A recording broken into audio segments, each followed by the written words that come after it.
What is it that's going to ensure Jewish survival? Take a look at this clip over here with Melanie Phillips, a British journalist, talking at the annual JNS convention. So we'll watch this clip together and then talk about it. But first, hit that subscribe button over there in the corner. We'd love to stay in touch. Check this out.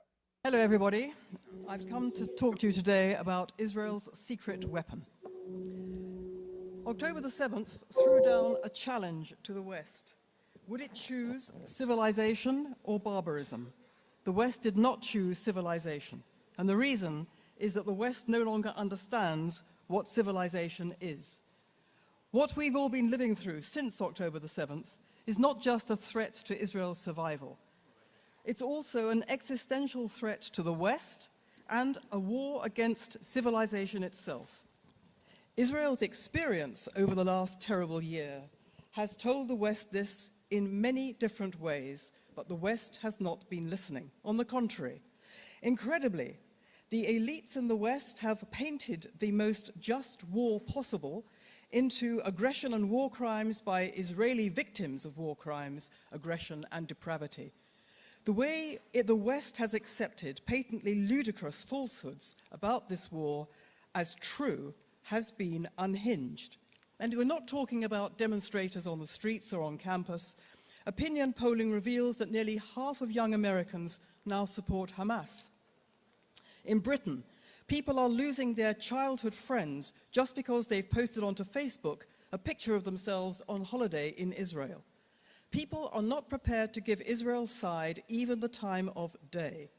The narrative is now that is now the default position in public debate among Britain's cultural elites is that Israel is a rogue state guilty of war crimes.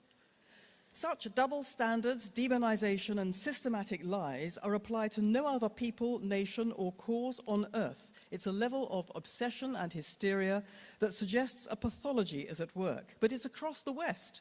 It's as if both Hitler and Stalin have achieved posthumous victory through mass brainwashing in demonization of the Jewish people, enforced by an intelligentsia punishing anyone who dares challenge the lies. So what's caused the West to erupt like this? Well, to unpick it, I would suggest we should go back to October 7 and ask ourselves why that happened. Why were the Israeli defenses breached so catastrophically? Well, obviously, many reasons contributed to that, but I would suggest that one reason we need to consider is this, that the Israelis had told themselves a fantasy.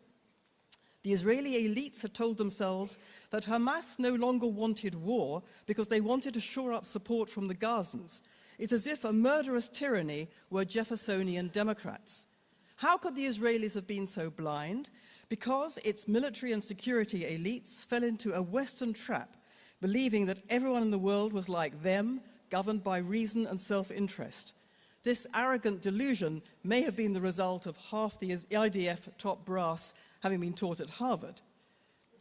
Well, let's hope that Israel has now woken from this trance, but the West is still telling itself the same fantasy. It cannot see that the war against Israel is an Islamic holy war against first Israel and then the West. It cannot see the Islamic threat against itself in the West. It cannot see the steady advance of Islamization of Western nations through both the democratic process and threats and intimidation. It tells itself instead that Islamic extremism is nothing to do with Islam, that opposition to mass immigration is racist. Holding Muslims accountable for the misdeeds of a large minority in that community is Islamophobia. It cannot see that what's happening on the streets and the campuses is not just demonstrations against Israel, but jubilant and ecstatic demonstrations of control and power over the West on their way to conquer it for Islam. In London and in Brussels, in New York and in Toronto, Muslims are praying in large numbers in the streets. They have plenty of mosques. They're praying in the streets to show that they are taking control of that country, and they believe they are taking control. And what does the West say in response to this? It's freedom of expression. Europe is losing its identity through mass immigration, particularly of Muslims who refuse to integrate and who expect Western culture to adapt to Islam instead. Why can't the West see this? because the West has told itself for decades that it's racist to think people from the developing world can do any wrong.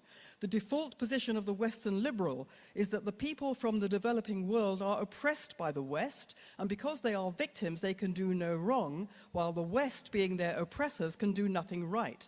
And Israel is considered one of the oppressors, because under this ideology, Jews can never be victims because they control everything: the finance, law, the media, industry. And so at its core, the default position of the Western liberal is deeply anti-Jew. Ignoring the threat to itself, the West is now blaming Israel instead for defending itself against that same threat. We've all gone through the looking glass. How can this have happened? Well, to understand this, we have to see this in the context of what the West has been doing to itself. For decades, it has subjected itself to an onslaught on its core institutions and values. Having said that the West was born in sin, it's had to destroy its core values and institutions. The Western nation state was held to be the source of division and war. It had to be superseded by transnational institutions and laws, the UN, the International Criminal Court, international law itself. There was no such thing as truth, only what is true for me. Well, if there's no such thing as truth, there's no such thing as lies, and so lies can be accepted. Everything is personal opinion, feelings trump facts. Who actually is the aggressor and who is the victim is irrelevant. The only victims are those who are not in the West's ruling class. In this reaction to October 7 in the West, we have seen the loss of conscience, justice, and rationality. We can only understand this if we understand that what the West has done to itself over the past half century is to collapse its own conscience, justice, and rationality. But conscience, justice, and rationality are, in fact, Jewish values. The unprecedented onslaught against the Jews has occurred because the Jews are central to Western civilization, a society against which the West itself has so self-destructively turned. October the 7th turbocharged the West's decades-long process of cultural suicide. What should the Jews do about it? Well, many things. First of all, the Jewish community should stop telling ourselves the same kind of lies that have consumed the West. Too many Jews nod along to this anti-Jewish thinking because they have never learned, I'm afraid to say, what Judaism is. We need to learn as a Jewish community to move from defense to offense, from the back foot to the front foot. We need to start proclaiming truths which many Jews find too uncomfortable and think extremist. Truths such as everything that Israel does is in accordance with international law, that the Jews are the indigenous people of the land, the whole land, that the Arabs are the colonialists, that there is no such thing as the Palestinians, that the Palestinian cause was invented only to steal the Jews' identity and history in the land from them, that the Jews alone have legal and historical right to the land, and that anyone who supports the Palestinian cause is supporting Nazi-style demonization of the Jews, cleansing and genocide. And that applies to every Western liberal. And beyond this, Israel has a unique means to stop the West from going off the edge of the cultural cliff in the way that it is doing. Because the unique selling point of the Jewish people is cultural survival. That's what we do. Every culture that's tried to destroy us has vanished, while the Jewish people has survived. What's kept us going through the centuries? Staying true to what we are. We have remained attached to it because we recognize that the scaffolding of laws and precepts in that culture has produced the best way to live. It gives a meaning and purpose to life. It builds community. And we have recognized that for a people to have a future, they have to remain connected to their past. That is why the heroic soldiers of the IDF say in terms they feel the shades of the previous generations of Jews pushing them into battle. It's why even secular conscripts have worn tzitzit under their battle dress, ritual fringes under their battle dress, next to their hearts, because they understand they're not just defending their country, they are fulfilling the sacred duty of defending the Jewish people and ensuring that it continues to live. And this is why Israelis, unlike the rest of the West, are having on average 3 children, 3 babies per woman. They want to have children because they want to have an Israeli future. They want their children to continue the story of the Jewish people because they understand that the Jews are a great nation, that they stand for all the good things in the world, and that Israel is the fulfillment of that tremendous role. That's why they fight and die for this land, because they are fighting for a people they deeply care for. It is an act of love. So, in conclusion, what Israel is teaching the West, its secret weapon that it is trying to hand the West, what it's teaching the West is that if a culture is to survive, it has to love itself enough to take the measures that ensure it will continue. It has to love itself if it wants to survive. That's why Israel is going to win this terrible war, why it will not just survive, but will emerge stronger and greater.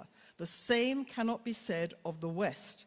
The West is paralyzed before the Islamist death cult that threatens it, because the West is itself gripped by a cultural death wish. The Western culture that stands against the Jews is going down.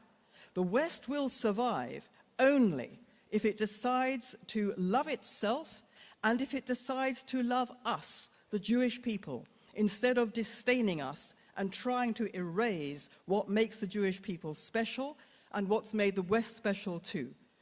This is the Jewish moment. Israel understands this.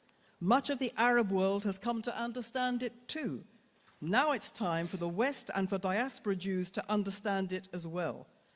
Israel's secret weapon for saving the West is just two words that have saved the Jewish people throughout all these centuries. What are those two words? Choose life. Thank you very much. I think that one of the points that she made tangentially is something that could be focused on and really thought about, and with something that would be helpful and widely embraced in the Jewish community, and that is that what preserves Judaism throughout the centuries is people having an open and proud connection with it, an observance, a fervent connection with their heritage, observance of the commandments, of engaging with Judaism, or at least Jewish wisdom in your own life. All too often what happens nowadays, and what has been happening maybe over the past century, is that people assume the political values, the Western leftist political values of the place in which they reside, and they attribute that to Jewish values. And this is something that has had different manifestations throughout the course of Jewish history, but the most modern manifestation of that is leftist culture, leftist ideology, leftist worldview that is assumed to be amongst large swaths of Jews that maybe aren't so educated in Judaism, that they assume that these values, these ideas are what Judaism is. We had this already long time ago, 1,000 years ago, in the days of the Rambam, 800 years ago, in the days of the Rambam, where people were so committed to Aristotelian philosophy, looking at the world from that philosophical perspective, that they began to, large swaths of Jews in the area that Maimonides and the Rambam lived, they were so confused as to what Judaism believed. They believed that Judaism was, or Jewish thought was, whatever the Aristotelian philosophy was teaching.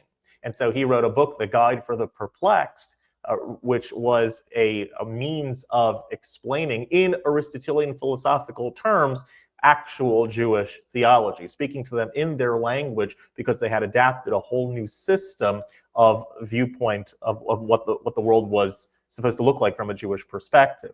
We find, again, a similar thing in our days. The modern manifestation of that is taking politically left values and worldview and attributing that to Judaism.